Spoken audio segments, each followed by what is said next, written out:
she wanted to have more time to connect, and he wanted to as well. But what it turned out to be is that when he would share, she would have all sorts of commentary about what he was doing and how he should do it. And so she was a bit of a kind of interfering in his life, but not in a way that he had asked for. And she may have great suggestions and great commentary, but she wasn't really trying to understand him or hear him or be on his side, but she was more trying to make sure he's doing the right thing. So it's a bit controlling. And then it's not so interesting or appealing. It's not so attractive to make time.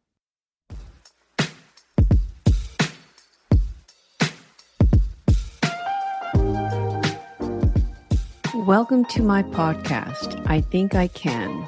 My intention for the podcast is for individuals to begin a transformational journey towards self-awareness and self-actualization. And I do this by telling my own story, as well as all the stories from my past clients. And I do this so that you too can feel safe knowing that change is available to you, but also so you can take more responsibility for your life in 3 specific ways: in your health, your self, and your wealth. Now sit back and enjoy the show.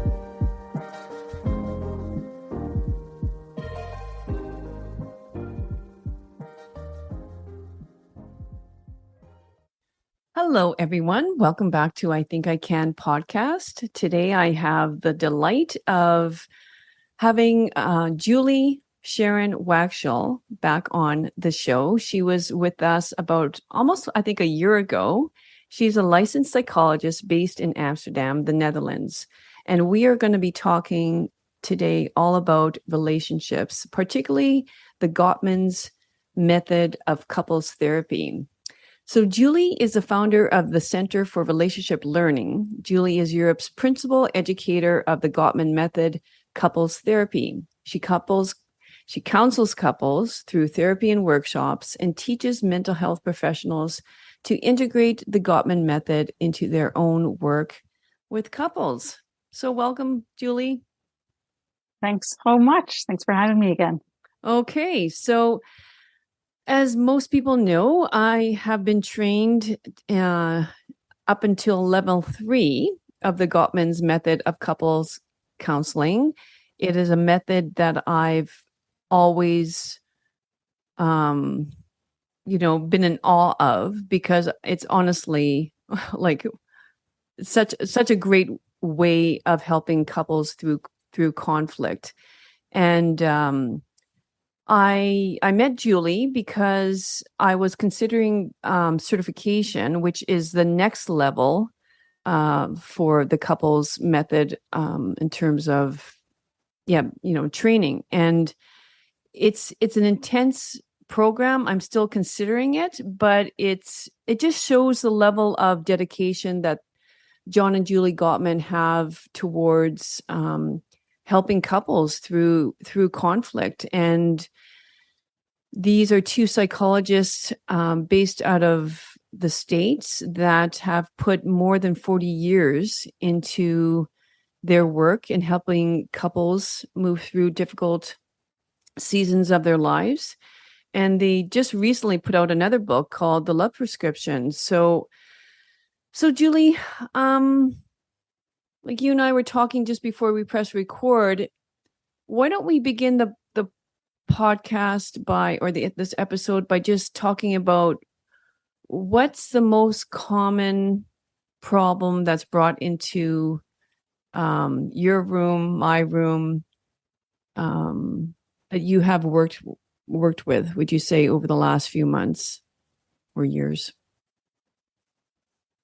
Well, I think it can take many, many shapes or form, but what it comes down to is a growing apart, a emotional disconnect. I would say emotional disconnect, because it can come in any shape or form. So perhaps couples who have a lot of conflict will then stop having so much emotional connection because of hurt feelings and resentment building up. But also for couples that don't have so much conflict, it could be growing apart and missing each other's um, attempts to connect. Those missing that can lead to distance and emotional disconnect. Okay, I think that's. Mhm. let's expand on that. What did you mean by attempts to connect? I have a feeling it's Mhm. bids. The Yeah. bids for connection. Yeah. Yeah. So this is something that was found in John and Julie Gottman's research, where they had 130 newlywed couples that they researched. These were all, they'd all been married, maybe 6 months or so Yeah. somewhere. They'd just been married. They were all equally happy and they were studied. They weren't, they didn't get any sort of treatment.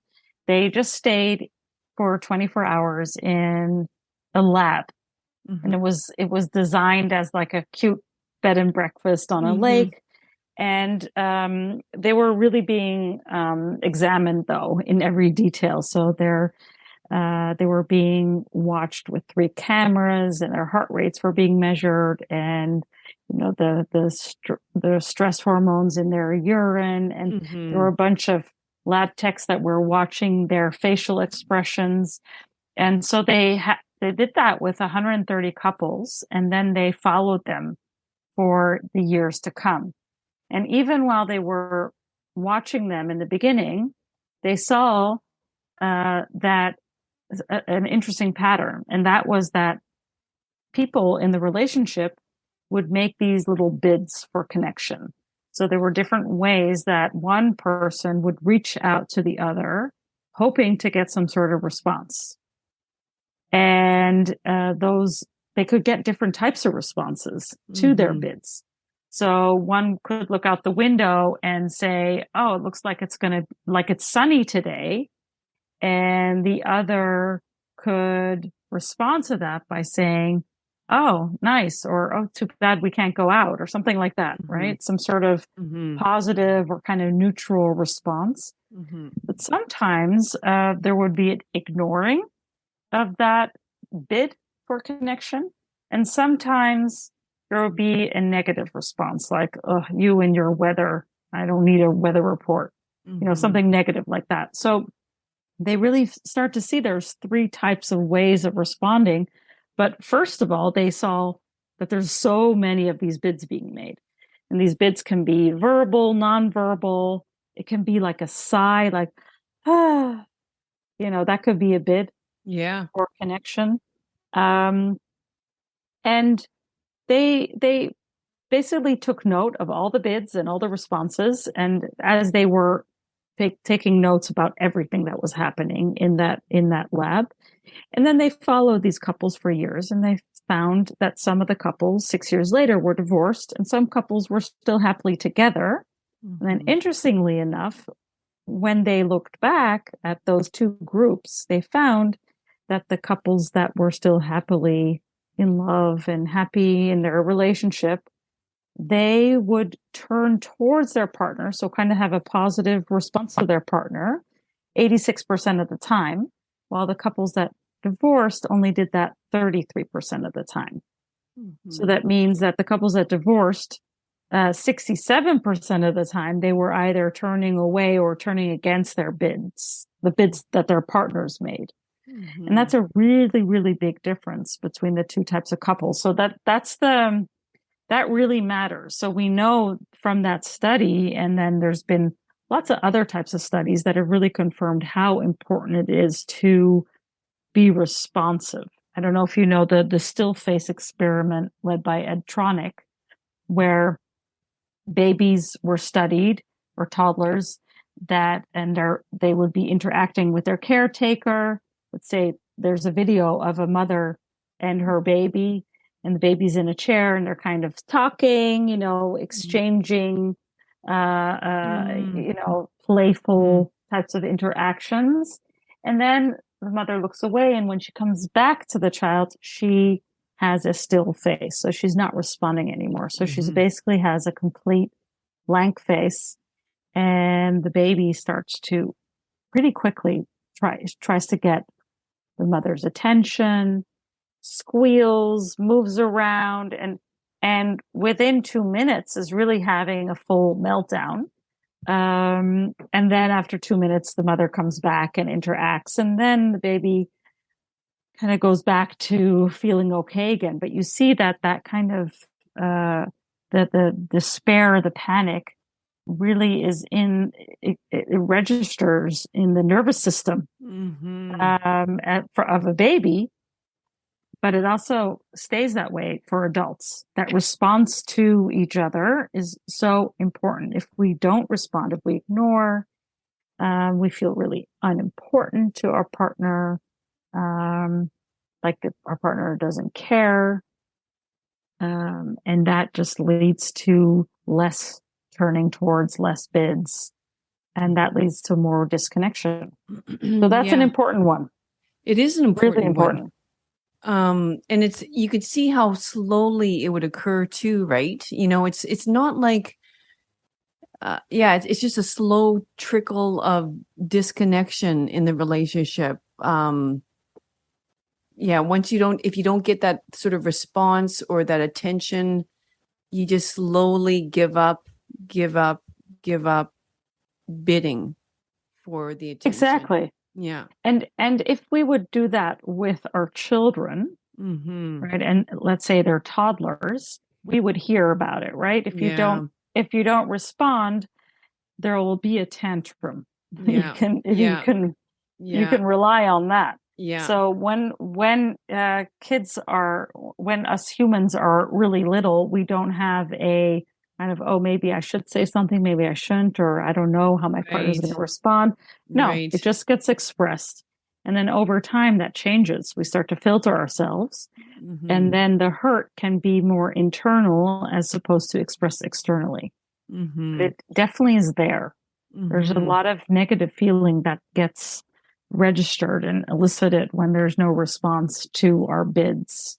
So what would you suggest then in the moment? Like let's say the man uh, uh does some sort of bid for connection and the woman does not respond in any sort of way or either no response or neutral response, let's say not negative, but what would you suggest that the man does when he's not getting the response that he had hoped, like in the moment, right? Because Mm-hmm. that's what we need to do. Is it's sort of like no one wants to do these things in the moment, um especially men, because it means being vulnerable. But what would you suggest that they could do? Um, so happy couples rebid.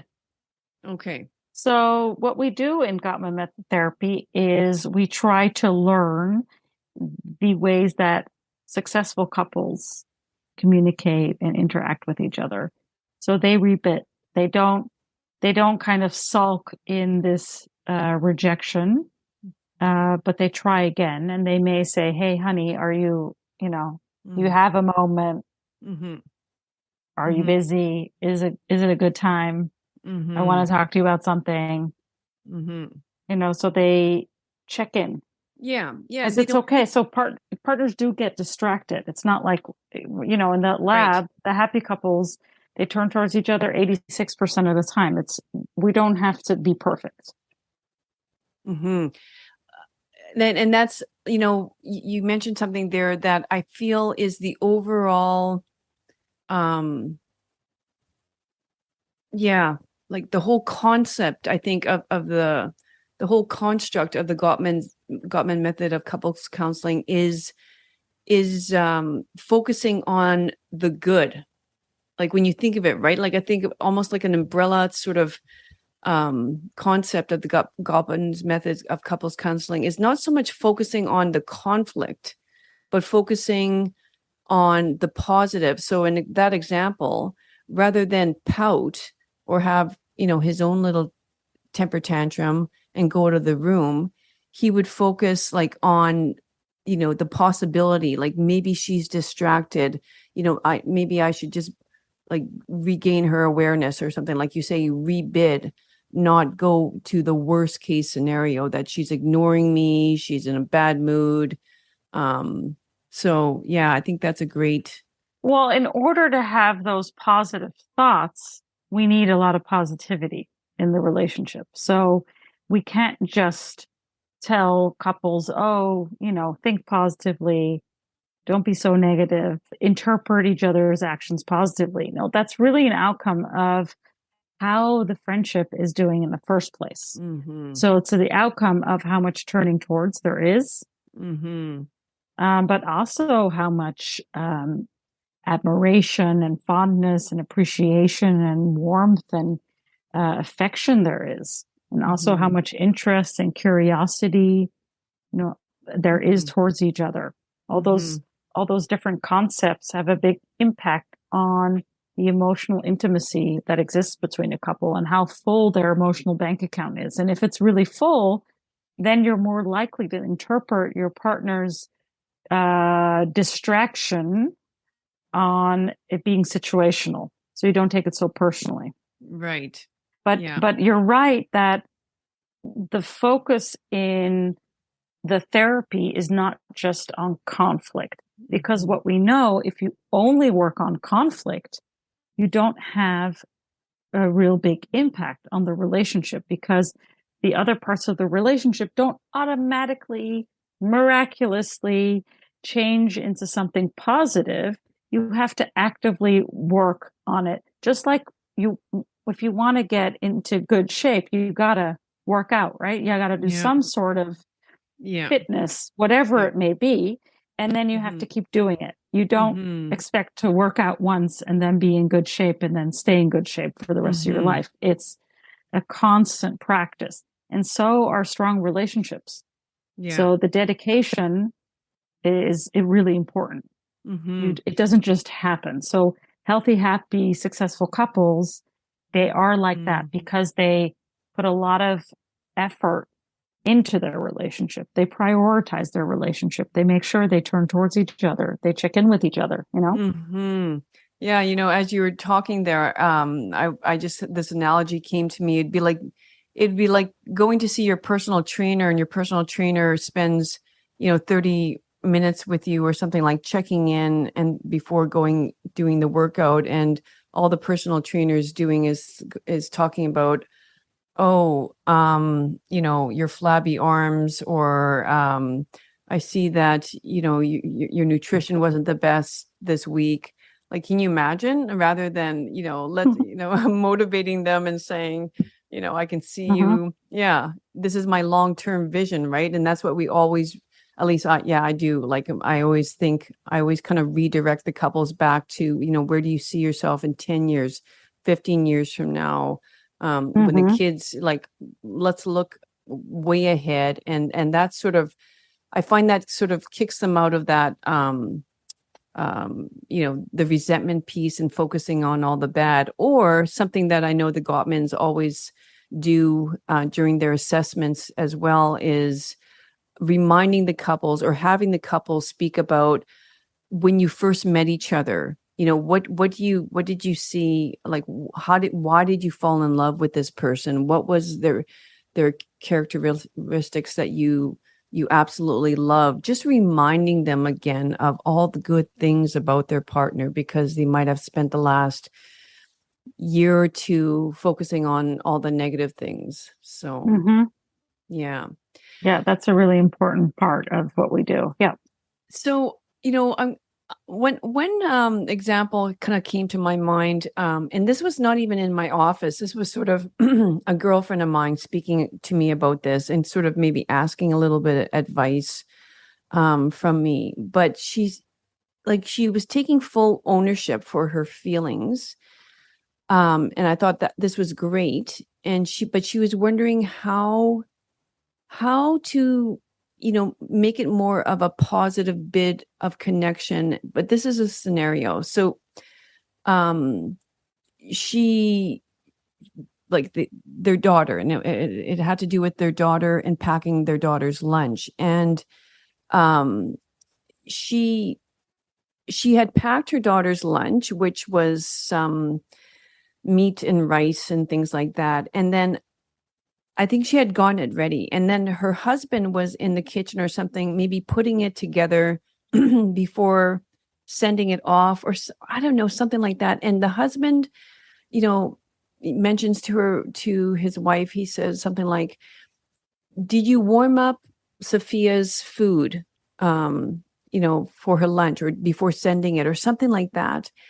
And right away she says, it triggered me because, she wanted to say, "What do you think I did?" Like, in other words, of course I did. Like, she sort of like saw it as an insult to her ability to be a mother. And was like almost, quick to anger when he said that. And like these sort of things happen quite often, for example, where I don't know, it could be the same as, saying over and over, "Did you take out the garbage? Did you?" And I I think a lot of people, like you say, just get triggered and become angry at that because of their ego being like, it's sort of to me, it's their ego getting away, right? Like it's sort of me as a mother or me as a husband being able to take out the garbage, like I'm not a child, sort of thing. So how could you sort of redirect, what would be a couple of examples that she could do, you would say, in order to not become quick to anger or ignore him? Okay, well, the example that you just gave is a typical example indeed, Exactly. because most fights are really about nothing. It can Yeah. be just come into existence out of nowhere. And there is something, though, that she's probably particularly sensitive to. And it has to do maybe with the parenting here, something that's really important to her. Mm-hmm. Um, and so there's a couple ways of looking at this situation, and I don't know this couple, right? But Mm-hmm. misinterpreting, because it was maybe just a very innocent question. The misinterpretation or taking it personally can have to do with, that the friendship maybe isn't getting a lot of attention. Maybe, um, the relationship, the affection and the love and the warmth and the caring isn't prioritized so much between them. Maybe it is, because even when it is, we can still have conflicts. Yes, of course. So it's not like couples with very strong friendships do not have conflict. Of course, they can have conflict. They can also be tired and stressed, which really creates more opportunity for conflict and misinterpretation. Or Mm-hmm. it could just happen, right? Yeah. And so she jumped into defense mode, and we Yeah. know defensiveness Yeah. is one of the four horsemen of the Mm-hmm. apocalypse, Mm-hmm. which is, the Gottmans, they identified four ways that couples communicate with each other that are predictors for relationship demise. Mm-hmm. And one of them is defensiveness. And defensiveness can be a counterattack. Like she may be wanted to say something unkind to him, Right. which would be a counterattack. Well, as if you ever, make her food or something like that. She could have, it could have even come off as contempt. Like, what do you know? Yeah. That kind of looking down on him. So defensiveness can be pretty harsh. It can also be kind of whiny, like, "Oh, you're always, picking on me, and I Mm-hmm. can never do anything right." That type of Mm-hmm. response. Mm-hmm. But what we also know from the research is there's an antidote. There's a way that couples that do well over time, they may have some defensiveness, but a lot of time they're also able to just take some responsibility. Mm-hmm. Yeah. So Mm-hmm. even if she would say at that moment, whoa, I'm getting really defensive. Mm-hmm. Whoa, this Yeah. is triggering me. Yeah. That would be her feeling defensive, but not acting defensively. It's not the feeling defensive Yeah. that's the horseman. It's the responding in that defensive way that really creates escalation and like a worsening of conflict. But if she would say like, "Whoa, that triggered me," Yeah. this is what's going through my mind, like as if I'm not a Yeah. good mother, as if I don't know how to take care of a daughter, Yeah. as if you're, attacking me in some way. I Yeah. really need to know that I'm doing a good job. Yeah. I've been working so hard and I really need some appreciation. So Mm-hmm. often that defensiveness is related to not feeling really appreciated as well. Yeah. It's I'm really glad you brought that up. I'm glad you, and we'll go through the four horsemen as well, those behaviors and the antidotes before we end the episode, because I think it's really good for everyone to be reminded of that. But yeah, I like the way you gave the different analogies and how you could actually like resolve everything right there by being, I think it's somewhat vulnerable, like for her to say, whoa, that triggered me. This is what I'm feeling right now. I feel rather defensive. And then he could explain, because I'll tell you the end result. Okay, so what happened first is she kind of gave a bit of a snarky response, like, perhaps, what do you think? Or something like that, right? Which would have been a very common response when you're on the defense. Like, I'm not an idiot, but she didn't say that, but something like, what do you think? And he just said at the moment, okay, yeah, okay, I just want to make sure, or something like that. And then, but she brought it to me later. She right away, she took responsibility and she said, what is going on with me? Like, why would I feel so triggered in that moment? Which I thought was, amazing, right? Like, that's emotional maturity, rather than, let's say, which would be very typical. A woman would get on the phone call with her other girlfriend later and kind of talk, and he asked me like if I were like, as if I wouldn't, or something like that, right? Like, in putting all the, Mm-hmm. the conflict on him. Mm-hmm.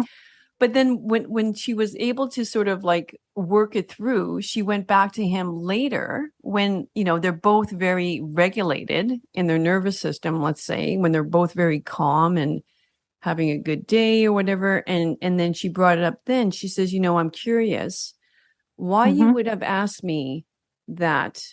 Um, and it Mm-hmm. turns out that he loves cooking, and he had put a lot of work into this meal, and he wanted to make sure that she enjoyed it hot rather than cold.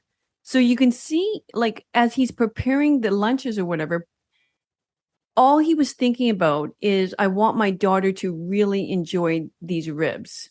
It has nothing to do with his wife at all, right? So that's what, like, I was, that's what I'm always trying to bring, the awareness and like the awareness that each of us have our own perception of what is going on right now in front of us, right? Our own realities. Mm-hmm. And it would be so healthy to try to understand your partner's perception of the reality. Like, of course you can't read his or her mind, but you can get curious about what they are thinking, so we can avoid as much as possible the Mm-hmm. conflict. Yeah, checking in Yeah, what's behind the question or what is meant by it instead of just assuming. right, Yes. right. Yeah, Mm-hmm. But yeah. we're meaning making machines. We interpret and assume very quickly all the time. So it's not easy, but you No, can try. You yeah. can try. But then it's easier to do that when the friendship gets a lot of attention, when there's a lot of Mm-hmm. turning towards, when Mm-hmm. there's appreciation, when there's a, a rich culture of, affection and warmth and all that, that the relationship feels fun and Mm-hmm. close, it's much easier to do that. Yeah. Otherwise, we get super negative. Yeah. Yeah. Hmm. Exactly. And okay, so what would you also suggest? Because I have this complaint very often in my couples as well, is that there is no time, especially like I honestly feel sorry for couples with young kids because I remember those days too. Well, no, actually, I should say I don't. Like, I honestly feel like there is a part of me, like between 35 and 50, I have no idea what happened in my life. Like, Hmm. there's no memory because it was so busy. Hmm. So this is often a complaint that couples have, like making time for connection, Hmm. like because there's often shift work, so they have 2 days out of the week, let's say 2 evenings out of the week, where maybe the person is not on shift work, and or else there's no kids activities going on. Um, and then, so let's say they want to have more intimacy. So they have these 2 days. And then I find what often happens, well, first of all, it's unfortunate that you have to schedule these things in your life, but sometimes I think that's all I can suggest to them, that you do have to schedule this time. And then but then they kind of sort of get into some sort of conflict or argument during those days, right? So that's out the window. So what do you suggest in your practice for these busy couples? Hmm. That don't have time for each other, but they can binge, a whole season on Netflix of something, right? Or have see, yeah, exactly. That's interesting because the same couple, was in my office not long ago, and then he mentioned, and he's extremely busy in his work. They Hmm. have dance classes that they go to together and stuff like that, but that's not real connection. But then he also mentioned he's part of so many different group chats. The guys in the golf group chat, the the music, like the band group chat, like it was he must have listed about 5 different group chats he's a part of. So she said, like, his notifications on his phone is constantly going off, not to mention the work notifications. Hmm. So that's where, like I said, yeah, you almost have to do an audit of your time. Something needs to drop to the bottom of the list, and your time together needs to come closer Yeah, to the because top.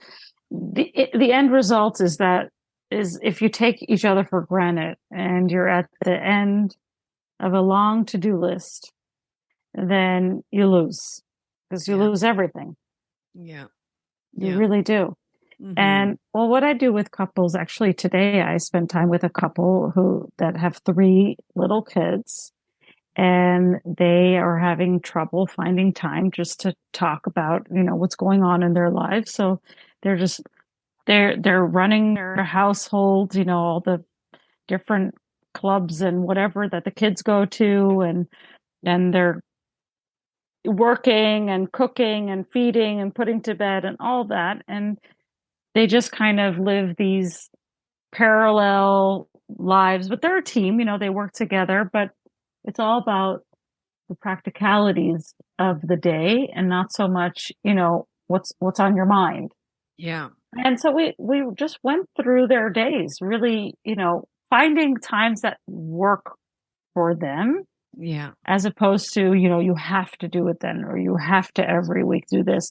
Look at what fits into their schedule. What's a Mm-hmm. natural moment that they can take, that they can spend 15 minutes really finding out, what's on each other's mind. Because there's always something, Yes, right? exactly. You're busy with something at Mm-hmm. work, or you have, a birthday party you're organizing, or whatever it is, you've got something on your mind, Yeah. and take your partner into your world for a moment Mm-hmm. and share what that's like. And then your partner is not there to fix it or solve it or judge Mm-hmm. you for how you're going about it, but just to Mm-hmm. hear you and Mm-hmm. understand where you're at. Mm-hmm. And that really helps to stay connected, because then the next day you can ask, how was that? How did it go? Mm-hmm. So you keep getting updated on what's going on in each other's worlds. You can really be each other's, support system, like, and giving each other compliments and Mm-hmm. positive regard. And it also is that time. That's a real turning towards time. What we were talking about Mm-hmm. before, moment Mm-hmm. where you can connect, where you're really listening Mm-hmm. and showing each other that, the other matters. You Exactly. matter. And then, 2 days later, checking up on them again, it gives you a reason to connect too, right? Because if you're living two separate lives, I mean, yeah, you can spend your time as roommates, like, passing each other at the doorway sort of thing. Yeah. But if you connected and you said, yeah, this birthday party is becoming a nightmare.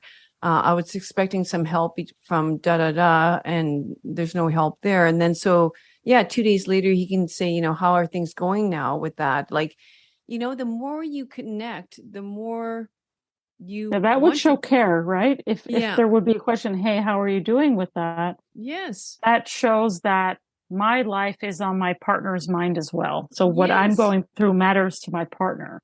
And Yeah. that's really what we need. Mm-hmm. Um, that's so, so important. I can't emphasize enough how Yes. important that is. Well, Yep. we know it is because that's to me how most affairs happen too. It's sort of their craving for attention and connection is met by somebody else outside of the marriage, right? Mm-hmm. Yeah. Um, and it starts very innocently, extremely innocently. So, and I think no one thinks it's going to happen to them until it does, until they realize they're Yeah. starting to have feelings for somebody. Yeah, and I don't know, we want to, in the end, provide our children also with a happy home and Yeah. that stability. And staying connected as parents really means a lot for the well-being of the children. So just making that time, and if parents would really, be honest with Mm-hmm. themselves and look at their screen time on their phones, or figure out how many shows they've watched in the Yeah, I past week, they know. would see there's a lot of time spent on phones. Yeah. And some of that's important if you're doing work stuff, Right. and of course it's really important to stay in touch with friends and Mm-hmm. family. Mm-hmm.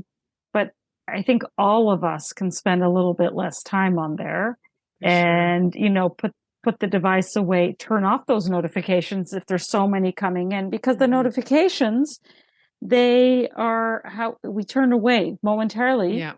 instead of, if my phone would be on right now as we're talking and I Mm-hmm. would hear a notification, Mm-hmm. my mind for a moment goes to, oh, who's that? Right. Right? I What is know. that? Yeah. And so we lose, for a split second, we lose connection there, Yeah. and we can restore it. But if you constantly have these disconnected moments, that's it. It's a real pain, You and know, it's really disruptive. like you just reminded me too, like I was sort of speaking to him about that. And then I said, like your work, I said, that it must be so difficult sometimes, for you during your work. And he says, like, oh no, I use block scheduling or something like that, where he just blocks out like 2 hours is this, and he talked about being very attentive and productive during the workday. And I'm thinking, so why aren't you bringing that to your home? Mm-hmm. It's crazy. I find that, like, yeah, they could be rocking it in their career and then just completely failing at home Well, because but we got to be also understanding of that in a way, because something in the connection, perhaps with his partner, isn't so supportive. So yeah. sometimes, um, so with the couple I was working with today, the she wanted to have more time to connect, and he wanted to as well. But what it turned out to be is that when he would share, she would have all sorts of commentary about what Mm. he was doing and how Mm-hmm. he should do it. Mm-hmm. And so she was a bit of a kind of interfering Mm-hmm. in his life, but Mm-hmm. not in a way that he had asked for. And she may Mm-hmm. have great suggestions and great Mm-hmm. commentary, but Mm-hmm. she wasn't really trying to understand him or hear him or be on his side, but she was more trying to make sure he's doing the right thing. So it's a bit Yeah. controlling, and then it's not so interesting or appealing. It's not so attractive to make time. Yeah. Yeah, Yeah. because maybe when you make time for friends, they're much nicer, more easygoing, Mm-hmm. or more supportive, and Mm-hmm. that's nice. If your Mm-hmm. partner's not doing that, then it also is emotionally less rewarding. So it needs to be Totally. emotionally rewarding to spend that time together. And otherwise, it's more, if it's more emotionally rewarding to spend time in all the chat groups, Mm-hmm. then you know that something isn't working so well for the couple and they need to increase the quality of their interactions. Yeah. No, that's a really good point. Like you make me think of something I've been talking about a lot lately too, is like you might have the best intentions. Like you can imagine her intention is so lovely, right? Well, I'm going to solve this for him, like clearly he's struggling. So allow me to come in there with my cape and, save the world sort of thing. But she's not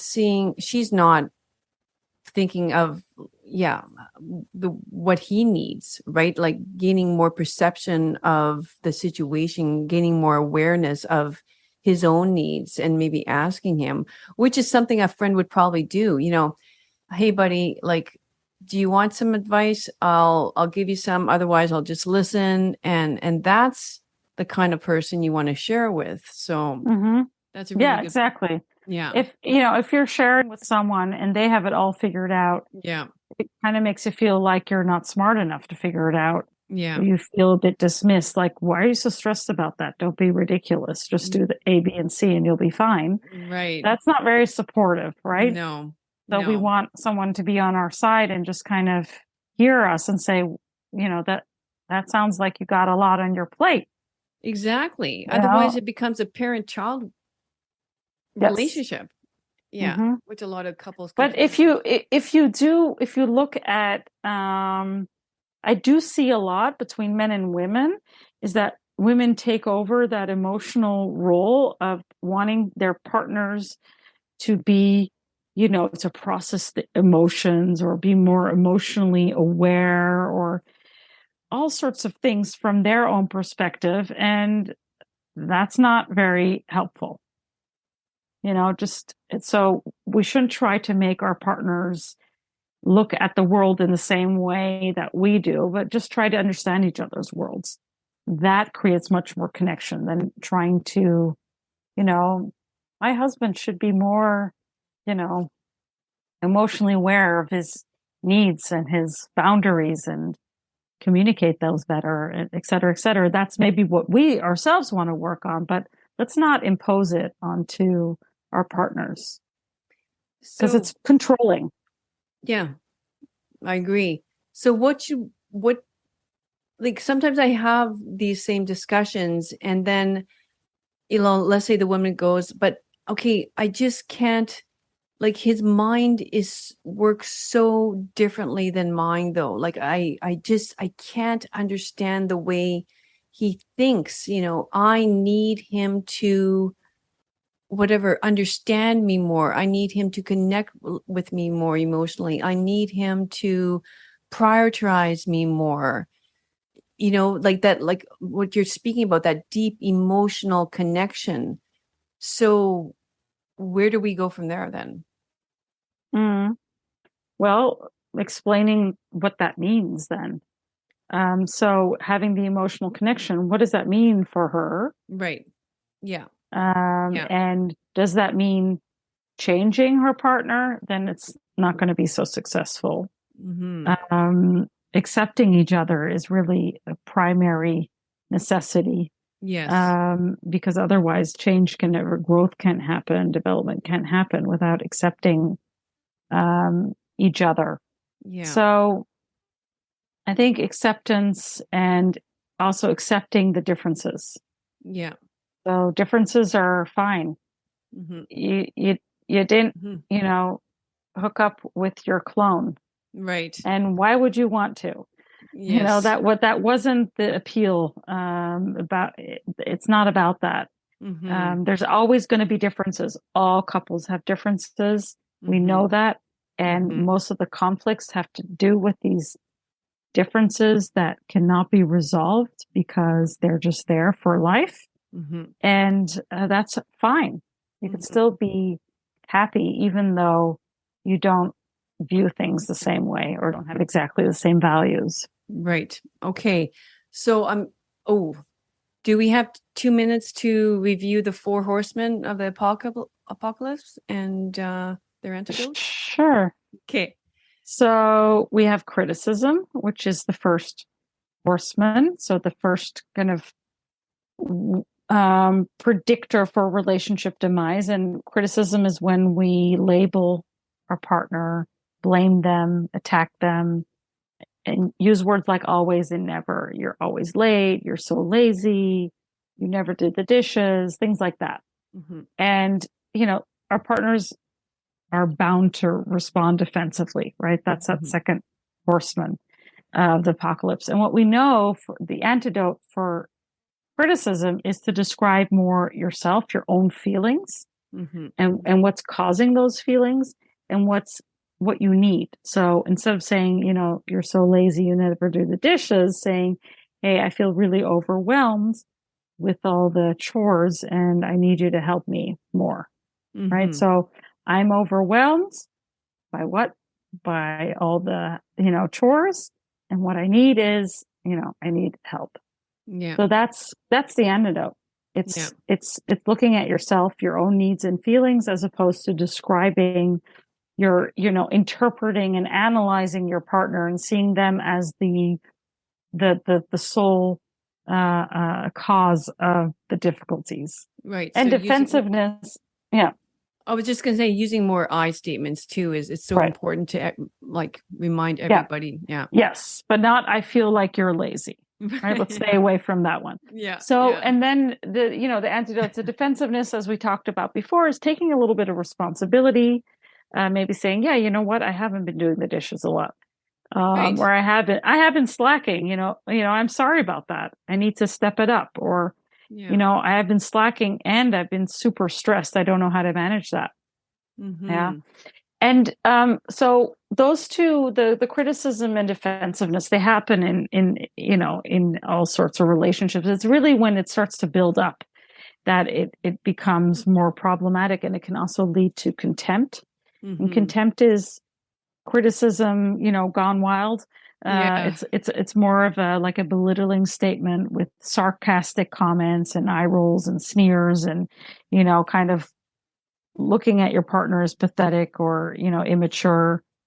um that doesn't really work because it really makes your partner feel belittled. It raises their heart rate a lot of the time. And then we Yeah. can go into the fourth one as well, which is stonewalling. And Hmm. stonewalling is when we really become a wall. We don't respond anymore, oftentimes because our heart rate is so high that we went into full on fight flight mode. Right.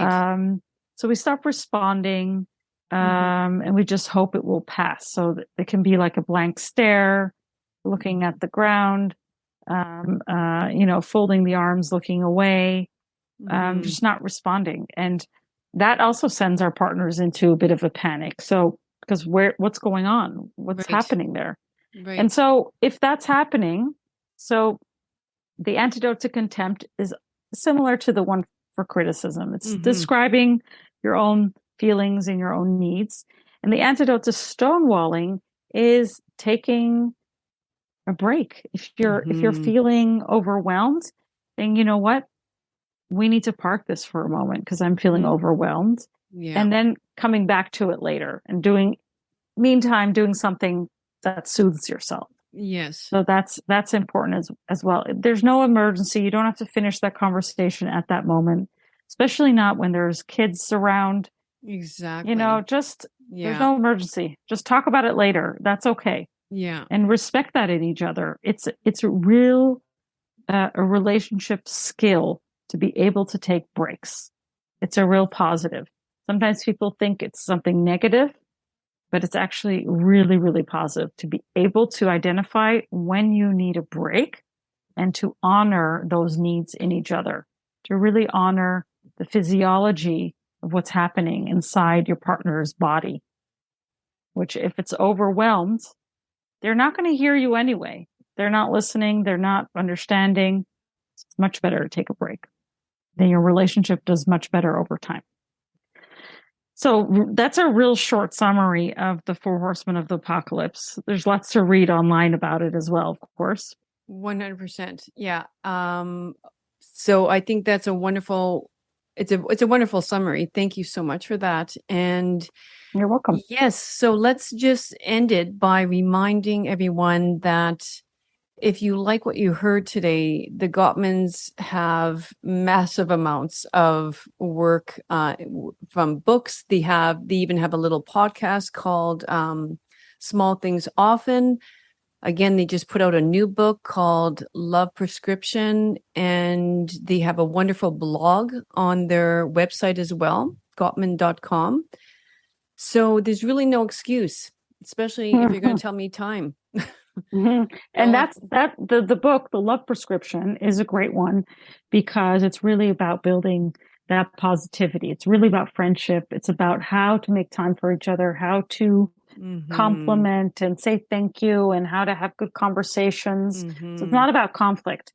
It's really about, creating more intimacy, more connection. Yes. And that's the basis for, a happy sex life and all that good stuff. So I would recommend that one. Yeah, exactly. Especially in their later years, as I think as a Gottman's age as well, they're looking back at their life and kind of going, this is right? Besides even their own research, I mean, the research on themselves, right? I mean, they're always introspection, like always looking at. So yeah, it's beautiful. Well, yes. Julie, thank you so much. You're welcome. Again, and maybe we'll connect again in a year or so. Yeah, it would be my pleasure. Okay, then. Everyone else, we'll see you next week. Thanks once again for joining me on another great episode of I Think I Can podcast. If you liked it, please subscribe below so you don't miss out on any future episodes. And until next week, treat each day like it was your last, because each new day is a privilege that we shan't take for granted. Cheers and have a great week. Bye-bye.